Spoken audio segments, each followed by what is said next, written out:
स्वर्ग में केदारनाथ है बोलते, वो गलत है। केदारनाथ में स्वर्ग है, ये सही है।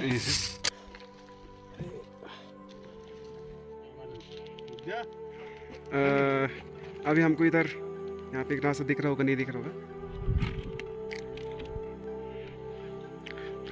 यहाँ से अब हम जा रहे हैं।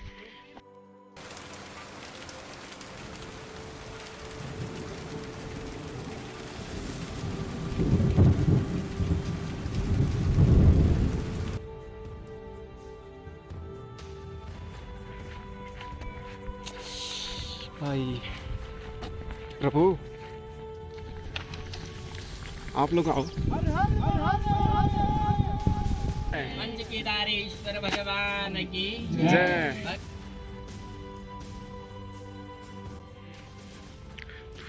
यहाँ से अब हम जा रहे हैं और ये एक न्यू मेंबर हमारे साथ जुड़ गया। चल भाई। हाँ पानी हल्का सा डाला, डेढ़ डाला, मसाला डाल दिया ऊपर से, मैगी डाल दिया, मैगी मसाला ऐसे बनानी होती। प्याज टमाटर रहता तो तेल में भूनते पड़े।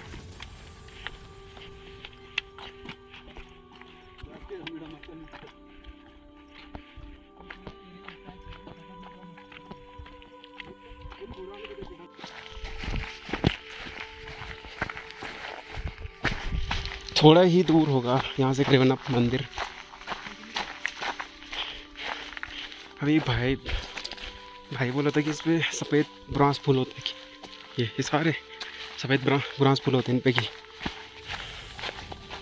बाकी जब हम इसके पहले वाले टाइम पे आए थे तो इन पे फूल लग गए थे, अभी इस पे फूल लगे नहीं, सफ़ेद वाइट। अब थोड़े से मतलब थोड़ा सा दूर जाएंगे तो उसके बाद आता है पंचगंगा। पंचगंगा में पहले दुकान वगैरह थी, अब तो शायद हट गई है, मैंने सुना। बाकी अगर आपके पास स्लीपिंग बैग है तो आप स्लीपिंग बैग ला सकते हैं। वहाँ पर रहने के लिए धर्मशाला मिल जाएंगे आपको। बाकी पर धर्मशाला में सारी व्यवस्था हमको खुद की करनी पड़ती है।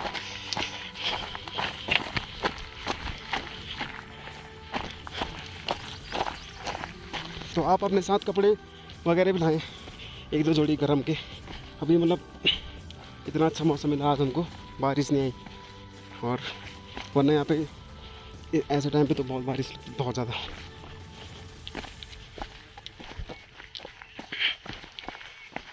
अब पैर अपने आप ही चल रहे हैं। भगवान ने बुलाया था होगा, आज हम जा रहे हैं। काफ़ी टाइम से मतलब सोच रहे थे जाने की।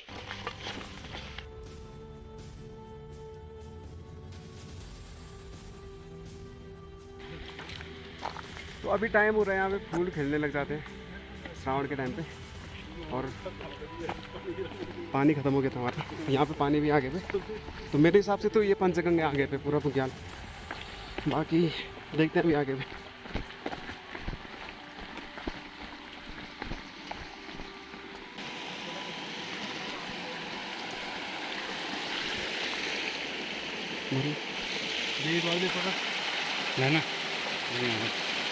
मैंने यार थोड़ी कीजिए।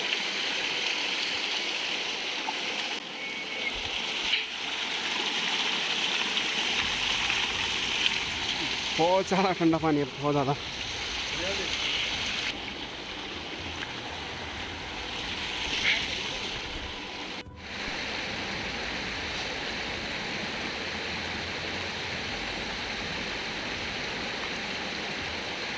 देख सकते हैं आप जाकर नज़ारा काफ़ी भयंकर।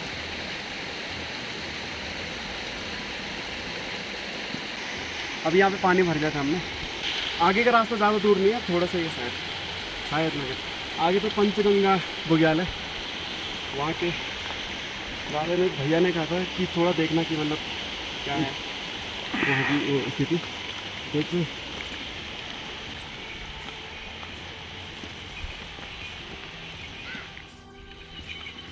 यहाँ से ये भैया लोग सामान लेके जाते हैं।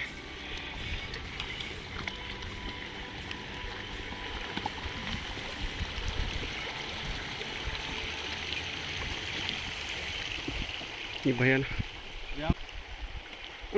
वहाँ पे आपको बकरियाँ दिख रही होंगी। तो सारा सामान ऐसे ही घोड़े खच्चरों में जाता है। और इस बुग्याल को बोलते हैं पंचगंगा।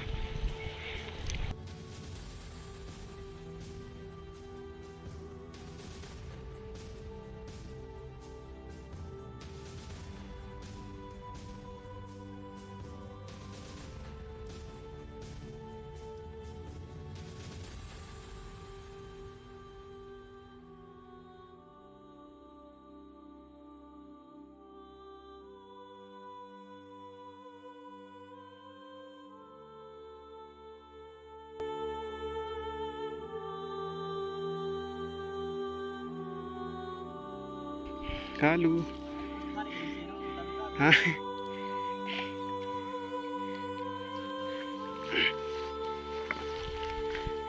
तो यहाँ पे बकरी वाला है।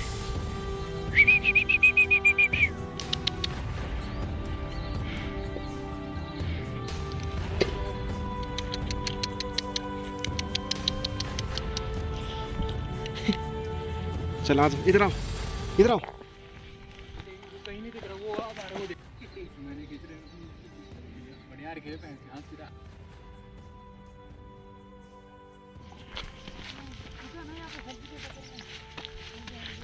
व्यू देख रहे होंगे भाई, भयंकर।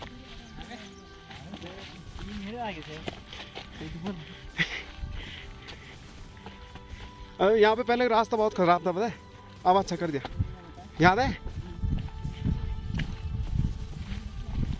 दो पिन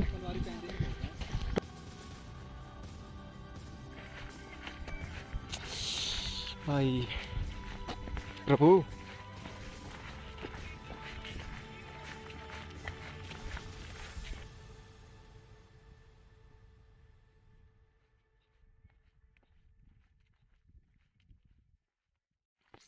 थोड़ी सी दूर, बस थोड़ा, हमको भगवान के दर्शन हो जाएंगे।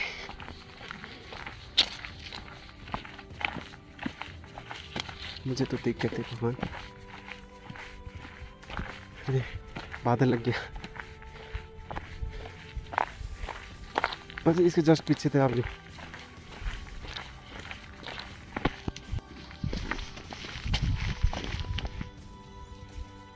और ये है भगवान रुद्रनाथ के द्वार, दूर से दर्शन करा रहे हूँ। भगवान रुद्रनाथ।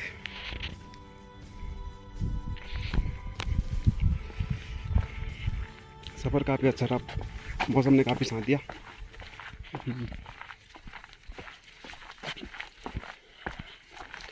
सच बताऊँ तो काफ़ी अच्छा लगता है यहाँ के।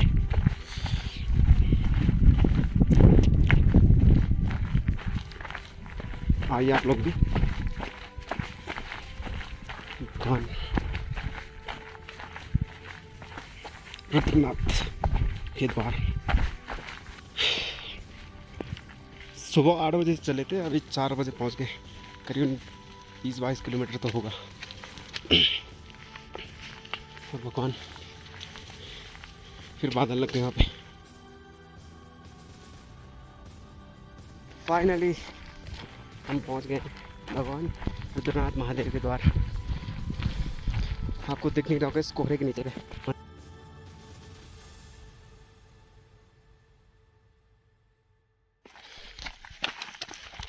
आप लोग आओ, आपको ही पता चलेगा भाई यहाँ की खूबसूरती।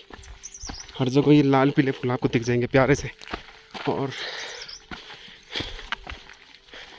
देखिए यहाँ पे भी मतलब रहने का है।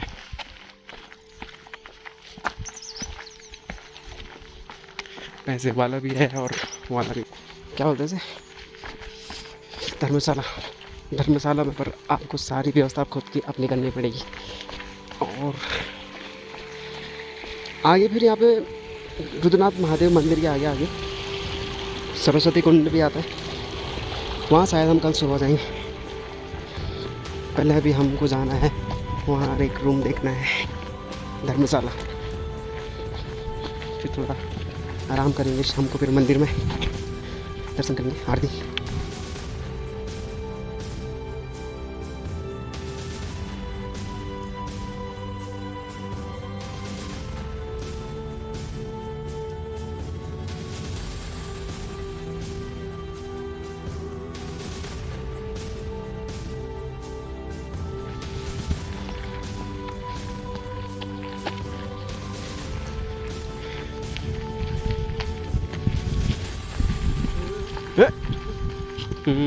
चला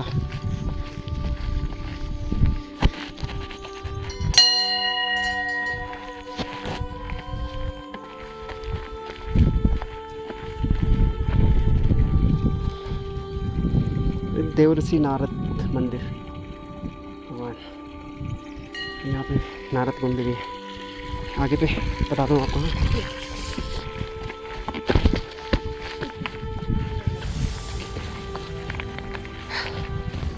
ये नारद कुंड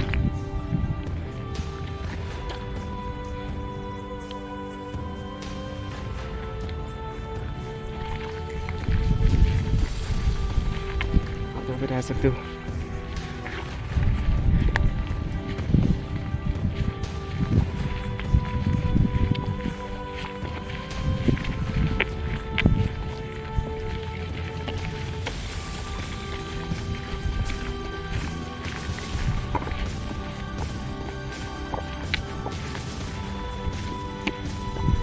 जय हो बाबा जी।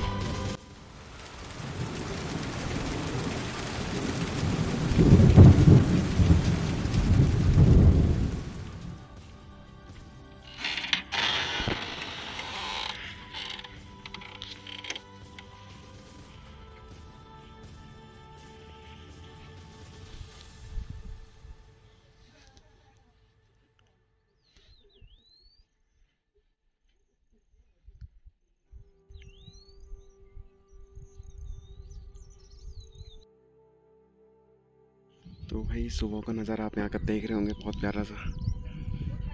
अभी हम दर्शन करने जाएंगे मंदिर भगवान।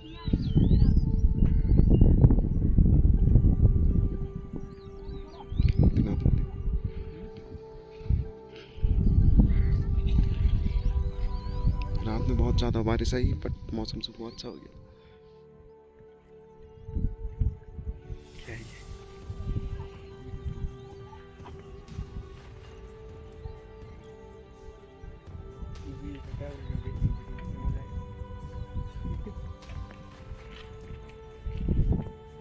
तो अभी मंदिर की आरती होगी 9:30 बजे।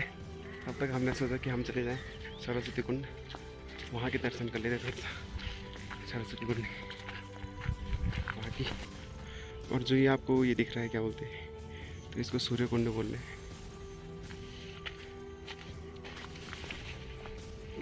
सरस्वती कुंड यही होगा। हाँ ये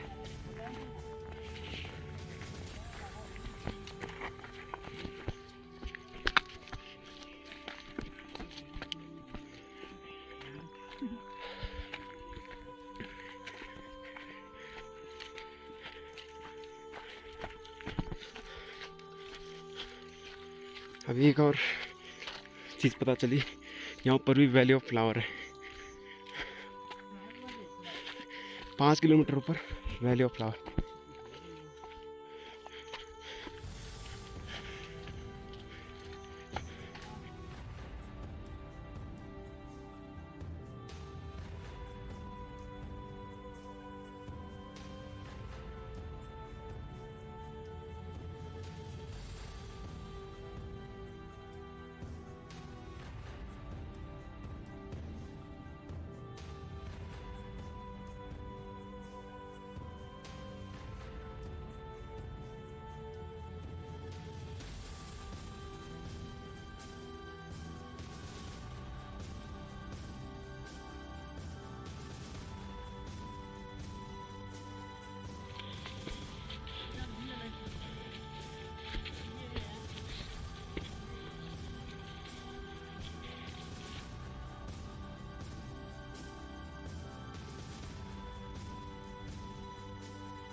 हम पहुंच गए हैं यहाँ पे सरस्वती कुंड।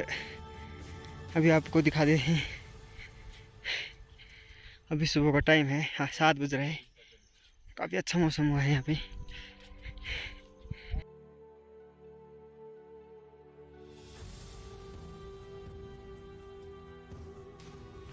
से 400-500 मीटर आगे बहुत प्यारा सा कुंड आप देख सकते हैं।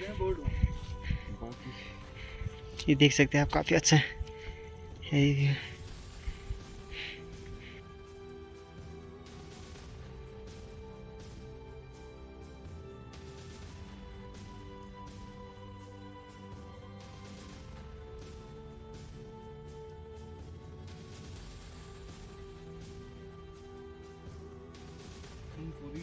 12 किलोमीटर की यात्रा करके यहाँ रुद्रनाथ में आए हुए हैं।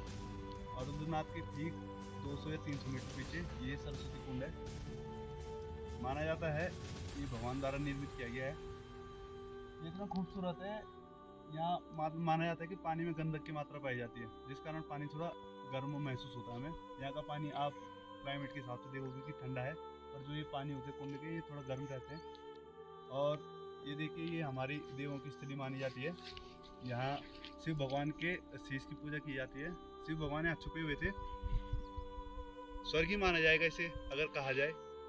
तो पांडवों ने जब स्वर्ग की यात्रा कर रहे थे शिव भगवान को यहाँ देखा था, तो वो मूर्ति में विलीन हो गए थे, जिस कारण यहाँ शिव भगवान की सिर की पूजा की जाती है। और ये देखिए कितना यहाँ मैं बहुत बार आ चुका हूँ, और जितनी बार आता हूँ मेरा एक्सपीरियंस कुछ नया रहता है। तो ये एक्सपीरियंस काफ़ी बढ़िया है। यहाँ फूल उगे हुए हैं, अभी कुछ 2-3 महीनों बाद यहाँ फूल बड़े बड़े हो जाएंगे और ये और खूबसूरत रहेगा। मैं चाहता हूँ कि आप सब आएँ और उत्तराखंड की जो हमारी धरोहर है इसको देखें और इसका सम्मान करें, और यहाँ गंदगी न फैलाएं।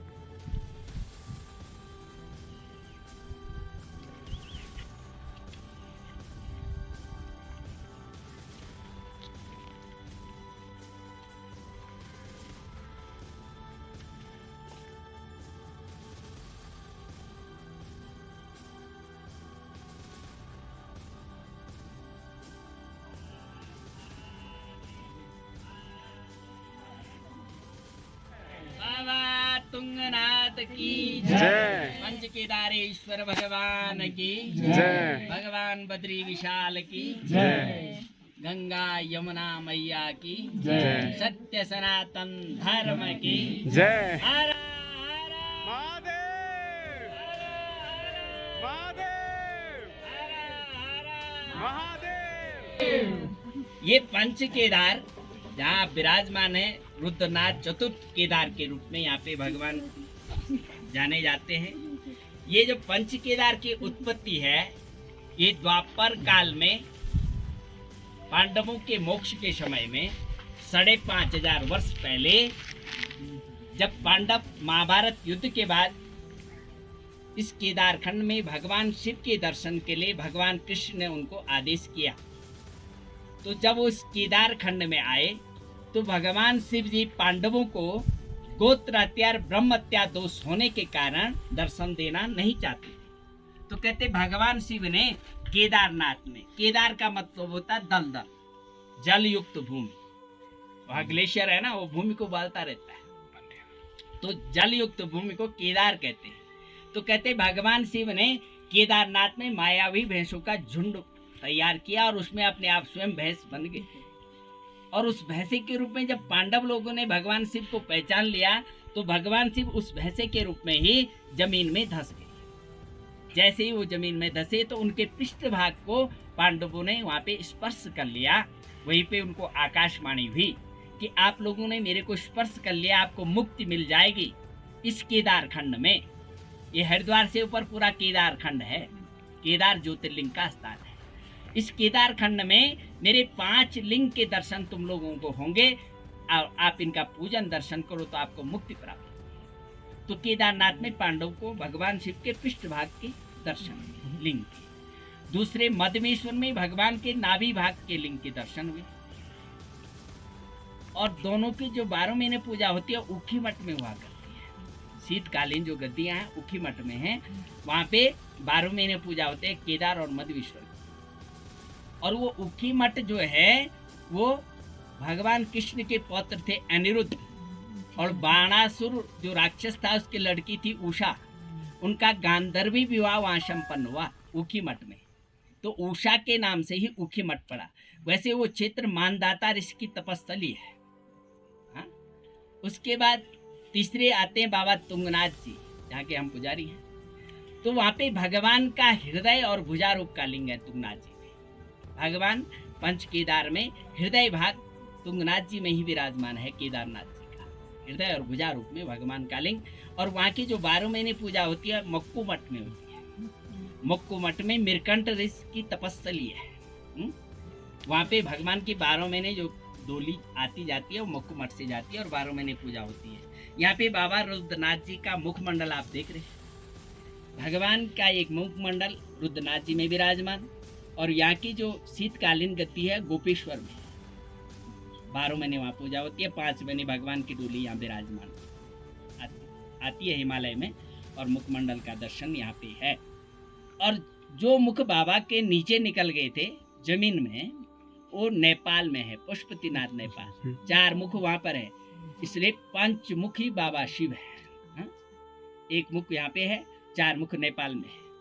इस तरह से भगवान का ये चतुर्थ केदारनाथ रुद्रनाथ जी। 5वें हैं कल्पेश्वर, वहाँ पे भगवान का जटा के स्वरूप का लिंग है, वो भी गुफा के अंदर है, गुफा के अंदर ही भगवान के जटा स्वरूप का लिंग है। तो इस तरह से ये पंच केदार, वो 12 महीने खुला रहते हैं। कल्पेश्वर 12 महीने जा सकते हैं, वहाँ इतना बर्फ नहीं है, गाड़ी जाती है वहाँ तक। सबसे कठिन आना है रुद्रनाथ। मैं चौथी बार आया, लेकिन इस समय मुझे ऐसा लगा जैसे मैं पता नहीं हिमालय में चढ़ रहा हूँ। मैं 2 दिन रास्ते में स्टे करके पहुँचा, तीसरे दिन इधर। अभी मुझे को इधर 3 दिन हो गया, 3 दिन मैंने तो जब पहले आते थे हम 2 बजे नीचे से चले तो 8-9 बजे के लिए इधर। तो ये बाबा तुम रुद्रनाथ जी में आना सबके भाग्य में जो लिखा होगा वही पहुंच पाएगा। रुद्रनाथ में सभी पहुंचना बड़ा मुश्किल है।